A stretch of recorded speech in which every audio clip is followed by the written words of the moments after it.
Bismillahirrahmanirrahim. Assalamualaikum warahmatullahi wabarakatuh.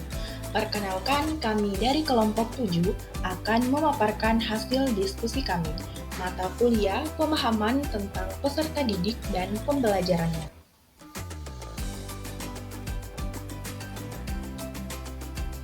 Sebelum itu, izinkan saya memperkenalkan anggota kelompok 7. Yang pertama, Dwi Isfar Baihaqi SPD, yang kedua Nur Salma SPD, yang ketiga Syarifah Fatimah SPD.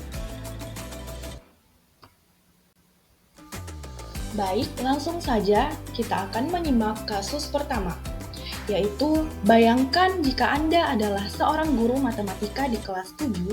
Saat ini Anda hendak menyampaikan materi mengenai matematika sosial, yakni mencari nilai rata-rata. Untuk memudahkan peserta didik dalam memahami pembelajaran, Anda mencoba untuk membuat urutan atau langkah-langkah yang perlu diikuti oleh peserta didik agar dapat mencari nilai rata-rata pada sebuah soal. Anda meminta kepada peserta didik untuk mengerjakan soal yang Anda berikan. Hasilnya, peserta didik mampu mengerjakan dengan benar sesuai dengan langkah yang telah Anda siapkan. Beberapa saat kemudian, Anda meminta kepada peserta didik untuk mengulangi soal yang sama tanpa melihat urutan pengerjaan soal, dan peserta didik mampu mengerjakannya dengan benar. Nah, pertanyaannya, menurut Anda, apa yang membuat peserta didik mampu mengerjakan soal dengan baik pada percobaan kedua tanpa melihat urutan atau langkah pengerjaan soal? Menurut kelompok kami, yang membuat peserta didik mampu mengerjakan soal dengan baik pada percobaan kedua tanpa melihat urutan atau langkah pengerjaan soal, karena langkah-langkah pengerjaan yang diberikan guru sangat jelas. Peserta didik mampu menangkap dan memahami konsep dasar materi, cara mencari rata-rata dengan baik, dan peserta didik juga telah memperoleh pemahaman materi melalui pengalaman secara langsung. Melalui pengalaman langsung yang diberikan guru saat percobaan pertama di kelas, membuat peserta didik lebih paham dalam mengerjakan soal pada percobaan kedua. Pertanyaan selanjutnya, sebagai seorang calon guru, dalam kegiatan belajar yang seperti apa metode di atas dapat diterapkan? Elaborasi jawaban Anda dengan menyertai teori yang berkaitan. Sebagai calon guru, metode pada kasus tersebut dapat diterapkan pada pembelajaran yang memungkinkan peserta didik untuk interaktif, mampu bekerja sama, dan berkolaborasi dengan teman sebayanya dalam kelompok-kelompok kecil. Selain metode tersebut, dapat diterapkan ketika memberikan soal-soal kepada peserta didik. Teori belajar yang berkaitan adalah teori belajar behavioristik. Teori belajar behavioristik merupakan teori belajar yang berfokus pada perubahan perilaku peserta didik sebagai hasil dari proses pembelajaran. Nah, menurut teori ini, perubahan perilaku peserta didik disebabkan oleh adanya interaksi antara stimulus dan respon. Stimulus tersebut berupa lingkaran belajar peserta didik, baik bersifat internal maupun eksternal, sedangkan respon merupakan reaksi fisik stimulus yang diterima. Bismillahirrahmanirrahim. Assalamualaikum warahmatullahi wabarakatuh. Pada kesempatan ini saya akan memaparkan kasus 2, di mana Rina adalah seorang guru di kelas 1 SD.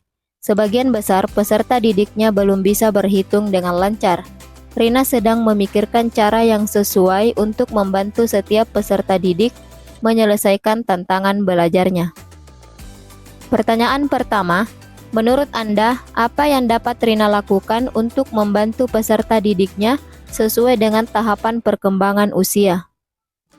Menurut kami, jika dilihat dari tahap perkembangan peserta didik kelas 1 SD, berkisar umur 7-8 tahun, termasuk tahap operasional konkret, dan pada usia tersebut, anak belum sepenuhnya menggunakan logika, mengubah, membangunkan, atau memisahkan ide atau pikiran.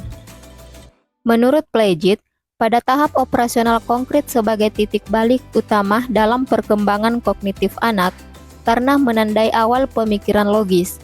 Pada tahap ini, anak sudah cukup dewasa untuk menggunakan pemikiran logis, tapi hanya bisa menerapkan logika pada objek fisik. Hal ini tentu harus menjadi perhatian Rani sebagai guru agar bisa menciptakan pembelajaran yang sesuai dengan kondisi serta kebutuhan siswa. Rani bisa menciptakan pembelajaran dengan menerapkan logika pada objek fisik. Menstimulus kemampuan anak dan berpikir salah satu cara yang tepat untuk dilakukan sebagai guru untuk membantu peserta didiknya agar bisa berhitung dengan lancar adalah dengan menggunakan media ajar konkret dalam mengajarkan materi kepada siswa. Kemudian pada pertanyaan kedua, mengapa Anda menyarankan hal tersebut? Elaborasi jawaban Anda dengan menyertakan teori yang berkaitan. Karena kegiatan pembelajaran yang kami sarankan sangat erat kaitannya dengan teori belajar konstruktivisme. Dengan menyediakan benda-benda di sekitar, serta beberapa permainan yang berhubungan dengan berhitung secara tidak langsung, siswa dihadapkan dengan situasi nyata yang ada di lingkungan sekitarnya, sehingga tercipta pengalaman baru yang bisa digunakan untuk memecahkan masalah yang dihadapinya. Hal ini selaras dengan teori konstruktivisme, di mana guru menempatkan peserta didik sebagai individu yang membangun pemahaman dan memahami informasi secara aktif sepanjang proses pembelajaran. Kasus 3, menurut Anda, apakah pertimbangan dan keputusan MADE sudah sesuai? Mengapa demikian? Pertimbangan dan keputusan MADE sangat sesuai karena sesuai dengan teks deskripsi yang berfokus pada penjelasan rinci tentang karakteristik peserta didik yang memberikan contoh mengenai fenomena yang dekat dengan kehidupan sehari-hari. Karena mereka dapat mengaitkan materi dengan pengalaman mereka sendiri, terdapat relevansi MADE memilih dua objek tentang gedung pencakar langit dan memperhatikan latar belakang peserta didik dengan pantai dan makanan khas di Bali. Hal ini meningkatkan minat siswa dalam belajar karena memberi contoh yang berbeda dengan buku, namun contoh yang diberikan MADE tidak lepas dari materi pembelajaran. Prinsip apa yang MADE gunakan dalam kasus tersebut? Elaborasi jawaban Anda dengan menyertakan teori yang berkaitan. Karena kegiatan pembelajaran yang kami sarankan sangat erat kaitannya dengan teori belajar konstruktivisme yang menyediakan benda-benda di sekitar serta beberapa permainan yang berhubungan dengan menghitung secara tidak langsung, siswa dihadapkan dengan situasi nyata yang ada di lingkungan sekitarnya, sehingga tercipta pengalaman baru yang bisa digunakan untuk memecahkan masalah yang dihadapinya. Hal ini selaras dengan teori konstruktivisme di mana guru menempatkan peserta didik sebagai individu yang membangun pemahaman dan memahami informasi secara aktif sepanjang proses pembelajaran.